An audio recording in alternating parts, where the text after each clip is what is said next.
Chat GPT, chat versus wax, কখন কোনটি ব্যবহার করবেন? চ্যাট দ্রুত উত্তর এবং কথোপকথনের ক্ষেত্রে, ওয়ার্ক সম্পূর্ণ কাজ এবং প্রস্তুত ফলাফল, প্রশ্ন ব্যাখ্যা এবং ব্রেনস্টর্মিং। অন্যদিকে ওয়ার্কের ক্ষেত্রে রিপোর্ট, পিপিটি, পিডিএফ এবং স্প্রেডশিট তৈরি করতে ব্যবহার করতে হয়।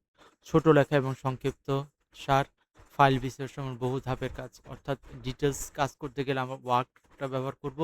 ছোটোখাটো কাজের জন্য চ্যাট ব্যবহার করব। সরাসরি পরামর্শ, গবেষণা টুল এবং প্লাগিংয়ের ক্ষেত্রে ওয়ার্ক ব্যবহৃত হয়।